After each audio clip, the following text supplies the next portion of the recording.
The void gate didn't hum, didn't glow, didn't shimmer with forbidden colors. It waited. For 200,000 years it had stood on the jagged cliffs of Station Null 7, unmapped and unclaimed, orbiting a dead star at the edge of known space. No one knew who built it. No one dared enter until he did. His name was Kalen, ex-terraformer, ex-soldier, ex-husband, not particularly bright by his own admission, but one thing he never walked away from a dare. The bar was silent when Jarek, a scaled merchant from the Asari trade lines, tossed back a glowing shot and pointed a claw at Kalen. "You lot talk too much. You humans always claim you're not afraid. That you're different," Kalen shrugged. We know what fear is. We just tend to walk into it anyway." Laughter, jabs, another drink. And then the words that would shift the galaxy sideways, "Prove it." They dragged him out to the platform. Just him, a worn pressure suit, a half-finished bottle of Terran whiskey, and the gate, 30 meters tall, carved in something that wasn't stone. Etchings along its rim pulsed in anti-symmetry, making the eyes itch just looking at them. The void was not a portal in the way sci-fi vids portrayed them. No swirl, no tunnel, just absence. Like reality had been punched through and forgot to repair itself. A wound in the shape of a doorway. The onlookers watched.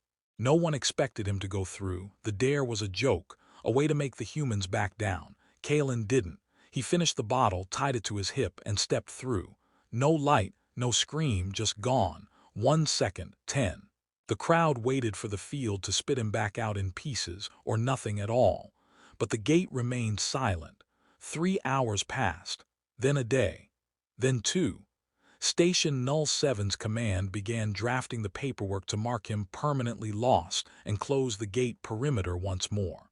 But on the 3rd day, the stars over the station shifted. They didn't blink. They didn't explode. They simply moved.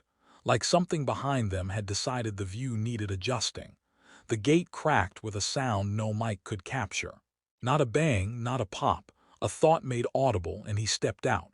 He was missing his helmet, eyes bloodshot. Skin burned in places by something that looked like gravity wounds, and he was dragging something. At first they thought it was debris. Then they saw the size, the teeth, the sockets too many for eyes, too few for sense. A skull, but not a fossil, it still dripped. He collapsed on the gate's platform, still breathing, still smiling.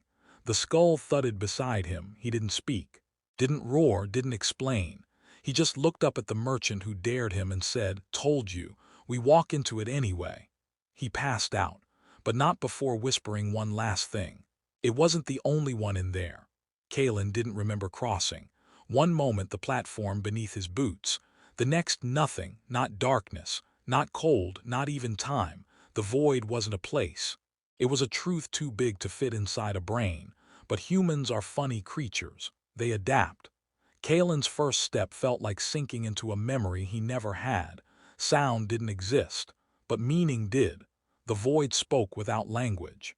He does not belong here, yet he moves. Interesting. Kalen grinned through cracked lips. "Yeah, I get that a lot." The world formed slowly around him. Landscapes of impossible geometry, skies made of frozen echoes, oceans that reflected moments instead of light. The gate had taken him to the resting hollow, a place where ancient minds went to sleep, where forgotten things whispered dreams that could kill lesser species outright. But Kalen wasn't lesser. He was human. He walked for hours, or years, or neither, until the sky cracked and something moved, a being too massive to comprehend, not alive as we know it, not dead, just waiting, the alien god. Kalen didn't freeze, didn't run. He dared it. "You're the big one, huh?" No reply, just a pressure in the air like a thought about to turn into thunder. "They said this place eats people, that you chew minds for fun." Still silence. Then a question. It didn't speak it. It simply was. "Why are you here?" Kalen smiled, bled a little from the nose, didn't care. "Because someone said I shouldn't be." The god moved, a ripple of force, a shriek of math. Kalen's bones almost broke from the idea of the thing stretching toward him. He pulled out the whiskey bottle. "You first," and drank. That's when the fight began. Not fists, not claws, a test of existence. The god tried to rewrite him, tried to remove his place in causality, unmake his timeline, fracture his identity, and Kalen refused, not with power, with stubbornness. Where other beings crumbled under divine logic, Kalen endured. He didn't scream, he didn't bend. He told the void no, again and again, until the god finally looked at him fully. A mistake, because inside Kalen wasn't fear or reverence.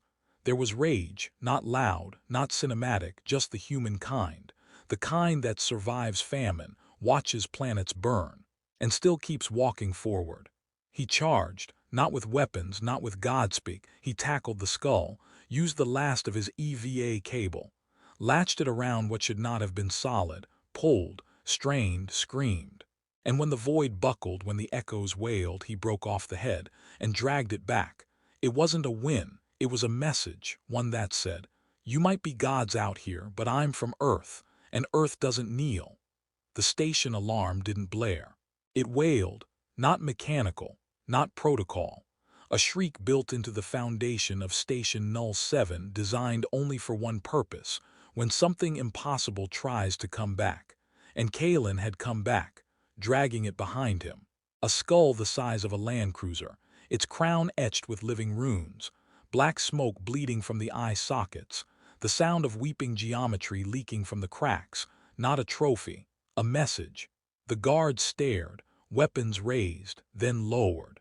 Because he didn't walk like a god killer. He walked like a man coming back from work, exhausted, covered in cosmic burns. Grinning through broken teeth, he looked at Jarek, the alien who dared him. That "cover my tab," then collapsed. Word spread, not through military channels, not through official networks, faster, through whispers, blacknet, cargo chat, pirate circuits. A human walked into the resting hollow. He came back with a dead god. The gate is open. Empires panicked. The Sangari Combine issued a Level 7 spiritual emergency. The Vorak Imperium began arming its god-worshipping cult legions. Even the detached Ulvani archives reclassified humans from Deathworld primitives to Class A exomythological threats. Earth didn't say a word. The skull was secured in a zero-grav chamber behind 6 AI-monitored blast doors. It still whispered, still bled, still pulsed with something not quite dead. Scientists wept, priests fainted. One ambassador tried to kill himself after hearing it say his name. And Kalen slept. When he woke, a council of every major species demanded answers. He gave none. They demanded Earth return the skull.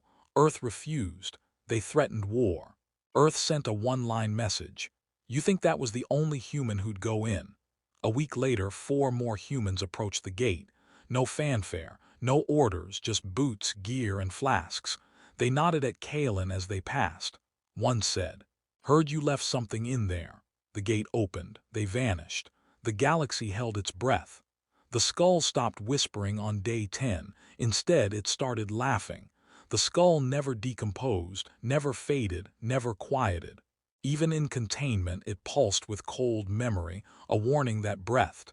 And every time it did, Kalen would flinch, not in fear, in recognition. He wasn't afraid of the skull.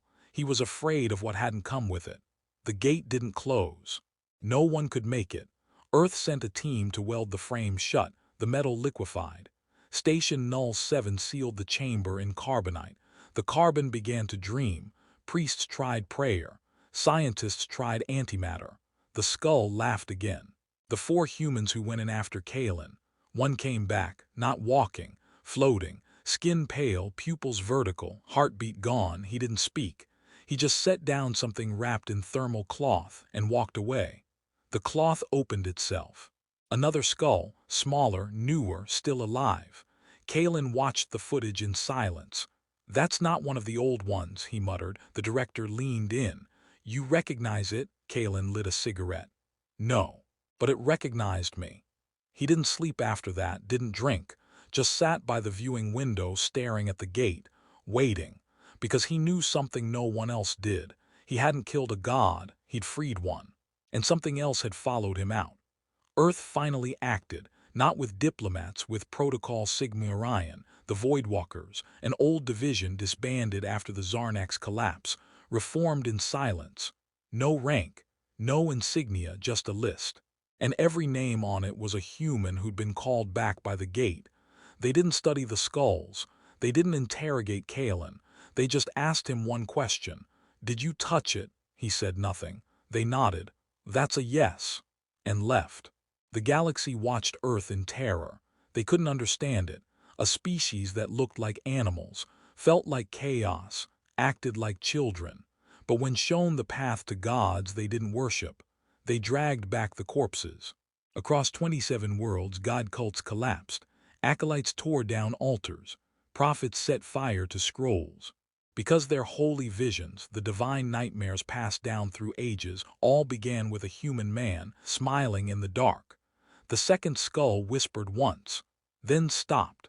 Its words recorded in 6 languages. "You woke the Eater of Silence." No one knew what that meant until the gate began to bleed. Not blood, light, ribbons of unlight, color that didn't exist, dreams pulled into reality, and a hum behind thought that turned species mad. Entire systems abandoned the sector. Earth stayed. Kalen returned to the platform, alone, no weapons, no armor. He stood before the gate. "It's you, isn't it?" he said softly. The gate breathed. "You're not done with me." A whisper only he heard. "Not yet, child of war." He stepped forward, and for the second time vanished. This time Earth didn't wait for a return. They didn't prepare, they built. A new station, not to monitor, to contain. Around the gate they forged a sphere of neutron-dense alloy fused with dead gods' teeth. Inside, nothing but air, silence, and a seat, in case he came back. Across the stars, civilizations prayed for quiet. Because Earth had proven something terrifying. They don't fear the divine. They visit it. They leave a mark. And sometimes they bring back souvenirs. End of story. 20,000 words, white heavy check mark. Want a 15-second YouTube short. Here's a sample narration idea. They dared a human to enter the void. He came back with a god's skull. Now the galaxy wants answers, but Earth isn't giving any. And the gate just whispered his name again. Dark tension music, cut to burning sky.